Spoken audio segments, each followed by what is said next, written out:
नमस्ते। Charles Wood कौन था, उसका संक्षिप्त परिचय देते हुए उसके द्वारा प्रस्तुत घोषणा पत्र विस्तार से विवेचन कीजिए। वुड जिस घोषणा पत्र की प्रमुख सिफारिश और संस्तुतियों पर प्रकाश डालिए तथा घोषणा पत्र की गुण अवगुणों का विवेचन कीजिए। चार्ल्स वुड का संक्षिप्त परिचय। सर चार्ल्स वुड, जो लॉर्ड हैलिफैक्स के नाम से विख्यात हुए, सर फ्रांसिस लिंडले वुड के ज्येष्ठ पुत्र थे। चार्ल्स वुड का जन्म 20 सितंबर सन 1800 को हुआ। इनकी शिक्षा ईटन और ओरिएंटल कॉलेज ऑफ ऑक्सफोर्ड में संपन्न हुई, जहाँ से उन्होंने BA और MA की उपाधियाँ प्राप्त की। 26 वर्ष की आयु में उदार दल के सदस्य के रूप में ग्रिम्सबी से प्रथम बार ब्रिटिश संसद के लिए चुने गए। 1831 में वे वेरहेन से संसद के लिए फिर चुने गए। इस बीच स्वीडिश संसद में चार्ल्स वुड का कोई विशेष योगदान नहीं रहा। 1832 में वो हैलिफैक्स से चुने गए और 32 वर्षों तक वे यहीं से संसद के सदस्य रहे। सर चार्ल्स वुड का संसदीय जीवन उतार और चढ़ाव का जीवन रहा। उनका संसदीय जीवन उतना सफल नहीं कहा जा सकता जितना कि उनका प्रशासकीय जीवन। चार्ल्स वुड का प्रशासकीय जीवन अगस्त 1832 से प्रारंभ होता है, जब वे खजाने के संयुक्त सचिव नियुक्त हुए। इस पद पर वे 1834 तक रहे। अप्रैल 1835 में वे संसदीय वाद विवादों में बहुधा भाग लिया करते थे, लेकिन वे एक प्रमुख और महत्वपूर्ण संसद सदस्य के रूप में उभर नहीं सके।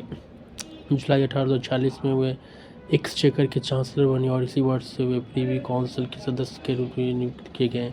इस वर्ष पिता की मृत्यु के पश्चात 31 दिसंबर को चार्ल्स वुड पिता की बैरोनेटसी की उत्तराधिकारी बने। चार्ल्स वुड का वित्तीय प्रशासन बहुत अधिक सफल नहीं कहा जा सकता, किंतु जिन वित्तीय कठिनाइयों से यह काल गुजरा उनको देखने से हुए चार्ल्स वुड के प्रयास सफल माने जा सकते हैं।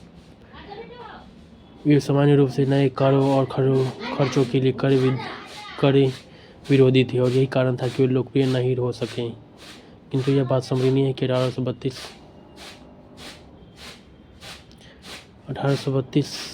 1892 में और 1852 में जब मंत्रिमंडलीय संकट आने पर मंत्रिमंडल का विघटन हुआ, तब भी चार्ल्स वुड अपने पद पर बने रहे। भारतीय मामलों की गहन और विस्तृत जानकारी रखने के कारण दिसंबर 1852 में चार्ल्स वुड को बोर्ड ऑफ कंट्रोल का अध्यक्ष नियुक्त किया गया। उसके एक वर्ष बाद ही भारतीय चार्टर पारित हुआ। सन 1855 में लॉर्ड पाल्मस्टन की मंत्रिपरिषद में वे एडमिरल्टी की प्रथम लॉर्ड के रूप में सम्मिलित हुए। इस पद पर वे एडमिरल्टी की प्रमुख समस्याओं को हल करने में सफल हुए। 19 जून 1856 को उन्हें नाइट GCV की पदवी से विभूषित किया गया। फरवरी 1858 में अपने पद को त्याग कर वे जून 1859 में भारत सचिव बने। यहीं से चार्ल्स वुड के सफल प्रशासकीय जीवन का प्रारंभ होता है। भारत में 1857 की जनक्रांति के बाद जो प्रशासकीय परिवर्तन हुआ, उनका सूत्रपात चार्ल्स वुड ने किया। ईस्ट इंडिया कंपनी के विघटन के बाद भारत का शासन प्रबंधन ब्रिटिश संसद के अधीन हुआ, तब अनेक प्रशासकीय तथा आवधिक सुधार उन्होंने संपन्न कर पाए। यही काल चार्ल्स वुड के प्रशासनिक जीवन का उत्कृष्ट काल कहा जा सकता है। भारत की परिवर्तित स्थितियों में चार्ल्स वुड ने अनेक कानून बनवाए, जैसे 1859 में भारत में यूरोपियन सेनानियों की नामांकन, 1860 में भारतीय सेना का पुनर्गठन, 1861 में विधान परिषद एवं उच्च न्यायालयों नियमन, प्रशासनिक सेवा शर्तों में सुधार इत्यादि। इस बीच उन्होंने एक संकटकालीन का स्थिति का भी सामना किया। भारत की अर्थव्यवस्था अस्त व्यस्त हो गई रही थी और भारतीय रेलों के विस्तार के लिए चार्ल्स वुड को अधिक ऋण लेना पड़ा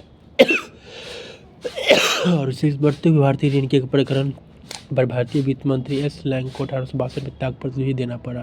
इन सब के लिए चार्ल्स वुड की कटु आलोचना की गई और उन्हें दोषी भी ठहराया गया, जो कि न्याय का संगत प्रतीत नहीं होता। लेकिन इसके बाद लगातार 3 वर्ष तक आर्थिक स्थिति में सुधार हुआ और चार्ल्स वुड में व्यय और ऋणों के प्रावधानों को कम करने में सफल हुए। 1865 में हैलिफैक्स से चुनाव में हार गए, लेकिन परिपन ने चुनाव जीतकर पुनः संसद के सदस्य बने।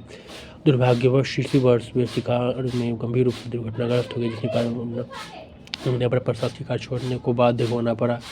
16 फरवरी 1866 को चार्ल्स वुड ने भारत सचिव के पद से त्यागपत्र दे दिया। उसी वर्ष चार्ल्स वुड को माउंटबेटन का वाइस्काउंट हैलिफैक्स बना दिया गया। वे और लॉर्ड हैलिफैक्स के नाम से ब्रिटिश संसद के हाउस ऑफ लॉर्ड्स के सदस्य बने। 4 वर्षों के बाद उन्हें प्रीवी काउंसिल का सदस्य नियुक्त किया गया। पुनः वे सक्रिय रूप से प्रशासकीय जीवन में प्रविष्ट हुए और इस पद पर वे 21 फरवरी 1874 तक रहे।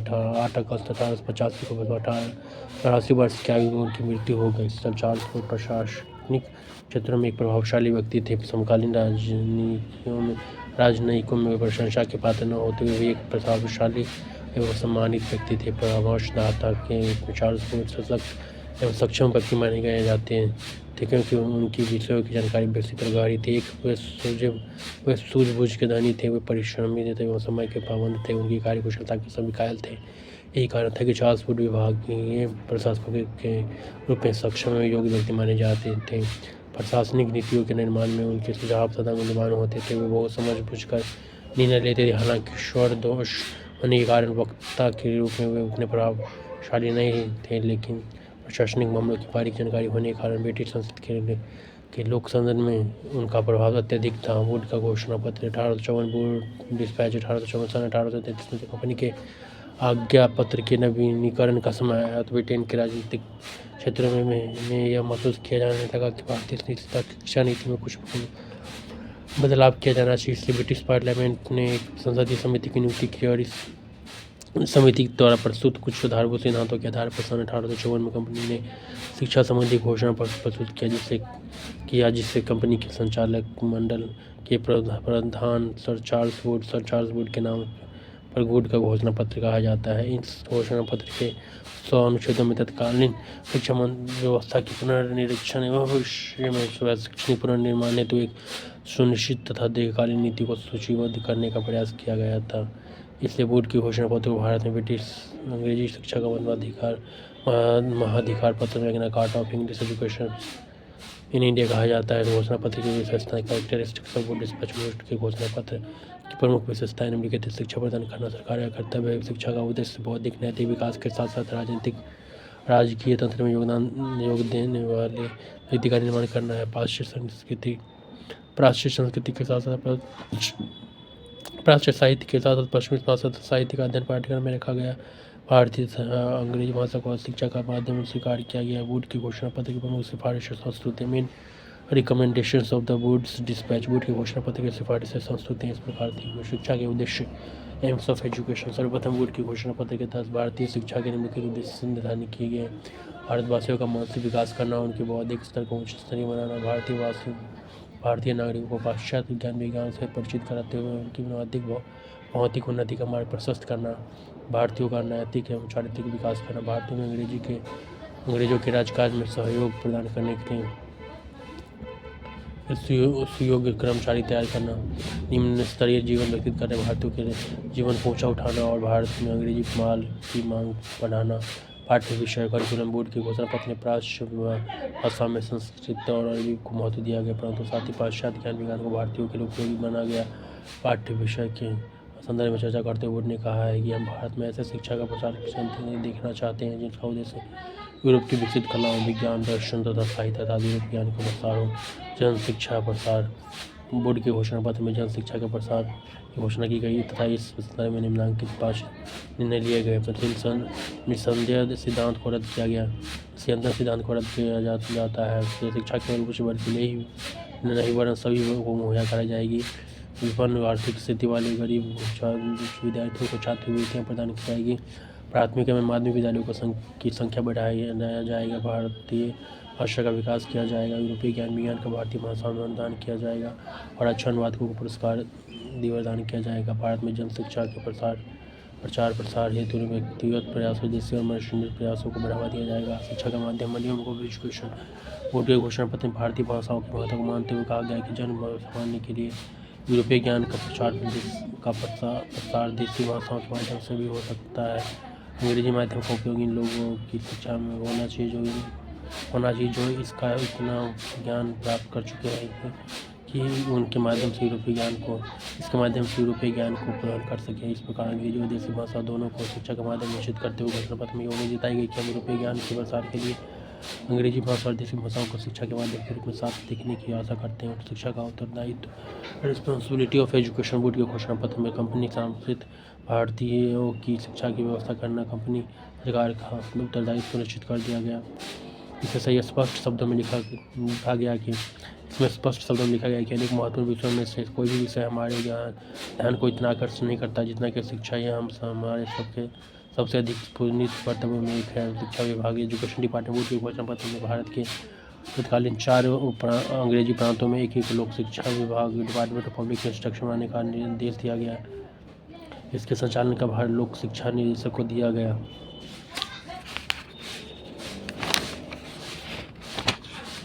इसकी सहायता के लिए कतिपय शिक्षा निरीक्षणों इंस्पेक्टर ऑफ स्कूल्स की नियुक्ति का प्रावधान किया गया। विश्वविद्यालयों की स्थापना एस्टैब्लिशमेंट ऑफ यूनिवर्सिटी भारत में विश्वविद्यालयों की अनुशंसा करते हुए बोर्ड के घोषणा पत्र में कहा गया कि सरकारी छात्रवृत्तियों में स्थानीय अभ्यर्थियों की उच्च उपलब्धियों तथा बढ़ती रुपये व एंग्लो इंडियन व्यक्तियों की आवश्यकता को ध्यान में रखकर भारत में विश्वविद्यालय की स्थापना की जानी चाहिए। साथ ही घोषणा पत्र में लंदन विश्वविद्यालय का आदर्श मानते हुए मद्रास, मुंबई और कलकत्ता में विश्वविद्यालय खोलने की अनुमति प्रदान की गई। क्रमबद्ध संस्थानों की स्थापना establishment of graded institution board के घोषणा पत्र में क्रमबद्ध शिक्षा संस्थानों प्राथमिक विद्यालय, मिडिल स्कूल, कॉलेज और विश्वविद्यालय की स्थापना की घोषणा की गई। इस क्रमबद्ध संस्थानों की स्थापना की योजना को निम्नलिखित चित्र द्वारा प्रस्तुत किया जा सकता है। प्राथमिक विद्यालय, मिडिल विद्यालय, हाई स्कूल, कॉलेज, विश्वविद्यालय सहायता अनुदान प्रणाली grant in aid system board के घोषणा पत्र में प्रथम बार देशी व विदेशी संस्थानों को बगैर किसी भेदभाव के आर्थिक सहायता देने की घोषणा की गई। अनुदान में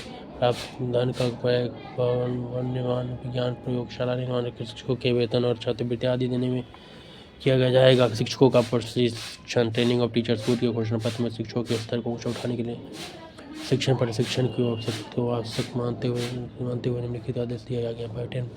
भारत में ब्रिटेन की तरह शिक्षण प्रशिक्षण की व्यवस्था की जाए। शिक्षकों को प्रशिक्षण के समय छात्रवृत्तियाँ देने की व्यवस्था की जाए तथा यह प्रशिक्षण सामान्य शिक्षकों और शिक्षा के क्षेत्र के लिए पृथक होगा। से शिक्षा एजुकेशन बोर्ड के घोषणा पत्र में भारतीय नैतिक शिक्षा, स्त्रियाँ नैतिक तथा चारित्रिक विकास करने और उनकी भौतिक उन्नति स्त्री शिक्षा की आवश्यकता पर बल देते हुए इसको उत्थान के लिए निम्नलिखित बातें कही गई।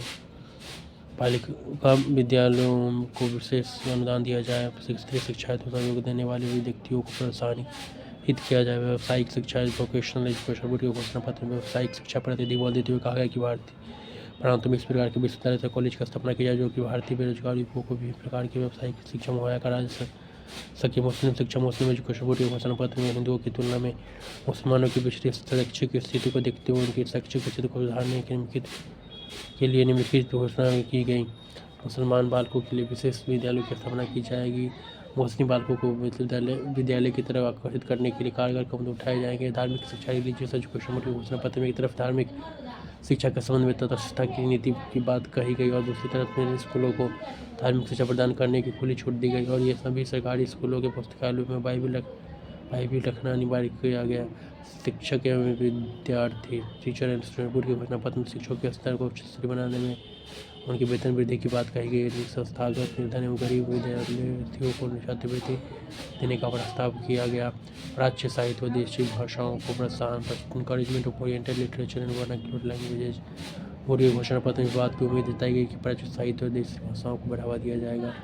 इसके अलावा उसमें यह भी उल्लेखित किया गया कि भारतीय भाषाओं में पुस्तकों की रचना करवाई जाएगी। उनके लेखकों को पर्याप्त धनराशि दी जाएगी जिससे उनका मनोबल बढ़े और पाश्चात्य विज्ञान एवं साहित्य की पुस्तकों का देशी भाषाओं में अनुवाद करवाकर जनसामान्य को पाश्चात्य ज्ञान से अवगत कराया जाए। पूरी घोषणा पत्र पर शैक्षणिक एवं ऐतिहासिक महत्व educational and historical significance of board dispatch भारतीय शिक्षा के इतिहास में बोर्ड की घोषणा पत्र का अत्यंत महत्वपूर्ण स्थान है। इसे हम लिखित बिंदुओं के सिर में जान सकते हैं। घोषणा पत्र ने भारतीय शिक्षा में अपने प्राच्य पाश्चात्य विद्यालय विवाद को खत्म कर दिया गया। भारतीय शिक्षा की स्पष्ट रेखा क्या हो, शिक्षा का माध्यम क्या हो तथा शिक्षा का निश्चित उद्देश्य एवं पाठ्यक्रम क्या हो, इन सब बातों का निराकरण घोषणा पत्र में कर दिया गया। घोषणा पत्र में शिक्षा योजना को रूपरेखा प्रस्तुत कर उसमें सभी प्रश्नों पर ध्यान देते हुए प्राथमिक शिक्षा से लेकर विश्वविद्यालय की शिक्षा का विचार किया गया। घोषणा पत्र ने अंग्रेजी शिक्षा की वह प्रति जारी की जो आज भी प्रचलित है। यह सत्य है कि घोषणा पत्र के पूर्व विवादों के संबंध में मैकॉले की सिफारिश पर लॉर्ड विलियम बेंटिंक द्वारा निर्णय लिया जा चुका था, किंतु इसमें निर्णयों की पुनरावृत्ति था उन्हें वैधानिक महत्व देकर घोषणा पत्र में भारतीय शिक्षा पद्धति में निश्चितता तथा व्यवस्था लाई जो पहले न थी। भारत में विद्यमान बेकारी की इस समस्या के निराकरण के लिए व्यावसायिक शिक्षा पर जोर दिया गया। शिक्षा के क्षेत्र में सहायता अनुदान प्रणाली प्रथा की सिफारिशों के आदेश पत्र ने लोगों तथा शिक्षण संस्थानों को खोलने के लिए प्रोत्साहित किया। फलस्वरूप सरकारी शिक्षण संस्थानों की संख्या में बढ़ोतरी हुई। घोषणा पत्र में शिक्षकों के प्रशिक्षण को आवश्यक माना, इसे आज भी स्वीकार किया जाता है। घोषणा पत्र में भारतीय साहित्य की वृद्धि पर ध्यान देते हुए यह व्यवस्था की गई कि यूरोपीय विज्ञान का उद्देश्य भाषाओं में अनुवाद करने के लिए पुरस्कार की भी प्रदान किया जाना चाहिए। घोषणा पत्र में शिक्षा की व्यवस्था के लिए लोक सेवा शिक्षा विभाग का गठन किया गया। यही व्यवस्था स्वतंत्रता के बाद प्रत्येक विद्यार्थी में यथावत विद्वान रही, भले ही बाद में उन पर कुछ बदलाव किया गया। घोषणा पत्र ने क्रमबद्ध विश्वविद्यालयों की स्थापना की सिफारिश की, जो आज भी विद्वान है। घोषणा पत्र ने शिक्षकों के माध्यम शिक्षा के माध्यम के रूप में अंग्रेजी के साथ विदेशी भाषाओं को स्वीकार कर देशी भाषाओं को बढ़ाने तथा समृद्धिशाली होने का अवसर प्रदान किया। इससे शिक्षा के प्रसार का मार्ग प्रशस्त हो गया। घोषणा पत्र में प्रतिभाशाली गरीब विद्यार्थियों के लिए छात्रवृत्ति का प्रावधान किया गया, जिससे निम्न आर्थिक स्थिति वाले विद्यार्थियों को उच्च शिक्षा प्राप्त करने में सक्षम हो सके। यह परंपरा आज भी कायम है। लॉर्ड डलहौजी ने कहा कि इस घोषणा पत्र में शिक्षा की विशद और व्यापक योजना प्रस्तुत करने में प्रांतीय तथा केंद्रीय सरकार ने कभी सफल नहीं हो पाती। वस्तु के अनुसार वुड का घोषणा पत्र भारतीय शिक्षा का मूल आधार है, और यदि विचारपूर्वक देखा जाए तो भारत में आधुनिक शिक्षा प्रणाली का शिलान्यास शिष्य से हुआ। यह निर्विवाद रूप से सत्य है कि वुड का घोषणा पत्र अत्यंत महत्वपूर्ण दस्तावेज था, जो आधुनिक भारतीय शिक्षा व्यवस्था की नींव का पत्थर सिद्ध हुआ, जिसके महत्व को भारतवासी अंदाज नहीं कर सकते। वुड के घोषणा पत्र का मूल्यांकन critical estimate of the Wood's dispatch. हम जानते हैं कि वुड के घोषणा पत्र का भारतीय शिक्षा के इतिहास में अत्यंत महत्वपूर्ण स्थान है। घोषणा पत्र के मुताबिक सरकार ने भारतीय शिक्षा को प्रभार अपने ऊपर लिया, जिसमें उसने शिक्षा की ठोस नीति निर्धारण की तथा सभी महत्वपूर्ण समस्याओं पर गहनतापूर्वक विचार किया, जिसमें यूरोपीय विज्ञान के प्रसार, अंग्रेजी भाषा तथा देशी भाषाओं को शिक्षा का माध्यम बनाने, जन शिक्षा का विभाग, क्रमबद्ध विद्यालयों की स्थापना, जन शिक्षा का प्रसार, स्त्री शिक्षा सहायता अनुदान, शिक्षक प्रशिक्षण, व्यावसायिक शिक्षा, प्राच्य साहित्य को प्रोत्साहन तथा व्यक्तियों को सरकारी नौकरी प्रदान करना आदि प्रस्तावों पर प्रकाश डाला गया। यद्यपि शिक्षा का उद्देश्य था ब्रिटिश शासन को स्थायित्व प्रदान करने के लिए भारतीयों को शिक्षित बनाना, फिर भी अपनी सीमाओं एवं न्यूनताओं के बावजूद भारतीय इतिहास में वुड के घोषणा पत्र का अत्यधिक महत्व। घोषणा पत्र का मूल्यांकन हम उनके गुण एवं गुण के आधार पर इस प्रकार कर सकते हैं। वुड के घोषणा पत्र के गुण और विशेषताएं। Merits of woods dispatch. Would के घोषणा पत्र में निम्नलिखित बिंदु गुण थे।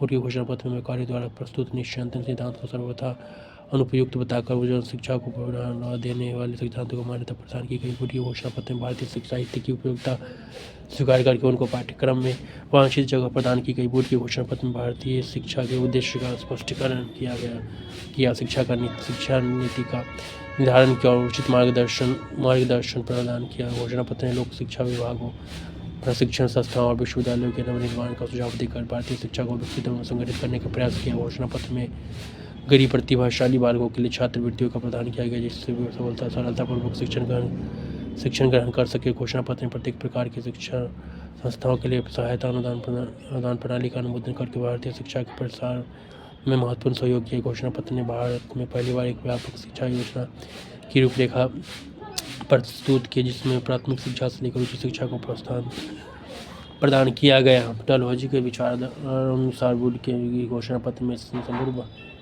भारत की शिक्षा के लिए योजना थी। इस तरह की विशद योजना की रूपरेखा प्रांतीय अथवा केंद्र सरकार द्वारा कदापि नहीं की जा सकती थी। इस घोषणा पत्र में भारतीय भाषाओं को महत्ता की स्वीकार किया गया तथा उनको माध्यमिक विद्यालयों में शिक्षा का माध्यम बनाया गया। घोषणा पत्र में प्राथमिक स्तर से लेकर विश्वविद्यालय स्तर तक की शिक्षा के प्रति ध्यान देकर क्रमबद्ध शिक्षा संस्थानों की स्थापना का सुझाव दिया गया। घोषणा पत्र में व्यावसायिक शिक्षा के लिए विद्यालयों और कॉलेजों की स्थापना का प्रस्ताव प्रस्तुत कर किसी देश में बढ़ती हुई बेरोजगारी की समस्या का निराकरण करने का प्रयास किया गया। घोषणा पत्र के दौरान अंग्रेजी के साथ साथ भारतीय भाषा को माध्यमिक शिक्षा के माध्यम के रूप में ग्रहण करने पर जोर दिया गया। घोषणा पत्र ने स्त्रियों एवं मुस्लिमों की शिक्षा का विस्तार करना सरकार का बड़ा कर्तव्य बताकर उनकी शिक्षा का मार्ग प्रशस्त करने में महत्वपूर्ण भूमिका अदा की। घोषणा पत्र ने भारतीय शिक्षा के इतिहास में नवीन प्रकरण प्रारंभ किया। घोषणा पत्र के द्वारा कंपनी ने अधिकृत रूप स्वीकार किया। जन सामान्य को शिक्षा मुहैया कराना सरकार का उत्तरदायित्व है। वुड के घोषणा पत्र के अनुगुण demerits of woods dispatch. Would के घोषणा पत्र को निम्नलिखित जहाँ कुछ गुण मौजूद थे वहीं कुछ दोष भी थे जो निम्नलिखित है। घोषणा पत्र के द्वारा शिक्षा को पूर्ण रूप में राज्य के अधीनस्थ बना दिया जाने से नौकरशाही का जन्म हुआ। घोषणा पत्र ने शिक्षा का शिक्षा पर राज्य का पूर्ण आधिपत्य कर दिया। फलस्वरूप चिरकाल से चले आ रहे शिक्षण कार्य का खात्मा हो गया। घोषणा पत्र आधुनिक प्रजातंत्रवादी शिक्षा मर्मजों को विशेष रूप से कुत्सित प्रतीत होता है, क्योंकि इसने विभिन्न वर्गों की शिक्षा में अंतर करने वाले परंपरागत विक्टोरियन आदर्श का प्रतिपादन किया। घोषणा पत्र द्वारा भारतीय विद्यालय की उन्नति के लिए समुचित सुविधाएं नहीं मुहैया कराई गई। अंग्रेजी ज्ञान के प्रचार के लिए जनता के ज्ञान के प्रसार के लिए जनता के धन के सरकारी उपयोग को अनुदान प्रणाली द्वारा संभव बनाया गया। शिक्षा का एकमात्र उद्देश्य नौकरी पाने हेतु उपाधि प्राप्त करना मात्र रह गया। विश्वविद्यालयों के सफर में लंदन विश्वविद्यालय को आदर्श माना गया। घोषणा पत्र में सर्वाधिक साक्षरता का प्रयास दिखाई नहीं पड़ता है। यह नेतृत्व के लिए शिक्षा की व्यवस्था नहीं करता।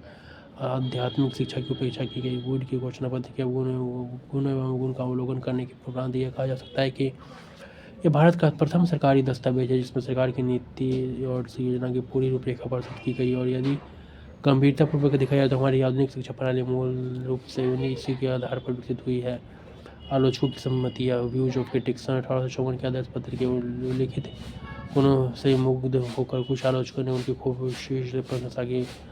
उनकी विपरीत आदेश पत्र के दोषों से क्षुब्ध होकर कुछ आलोचकों ने उनकी निंदा भी की थी।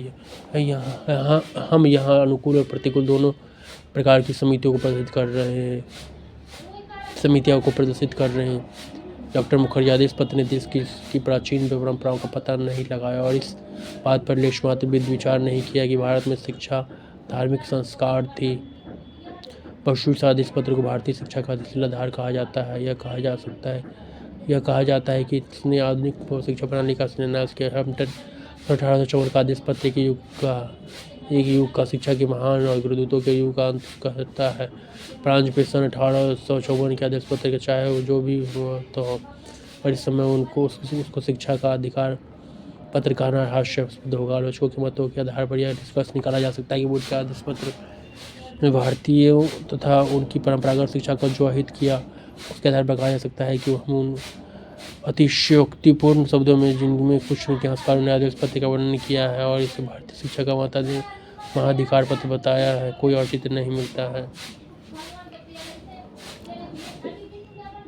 आलोचकों के मतों के आधार पर यह निष्कर्ष निकाला जा सकता है कि वुड के आदेश पत्र को भारतीयों तथा उनकी परंपरागत शिक्षा का जो हित किया उसके आधार पर कहा जा सकता है कि हमें उन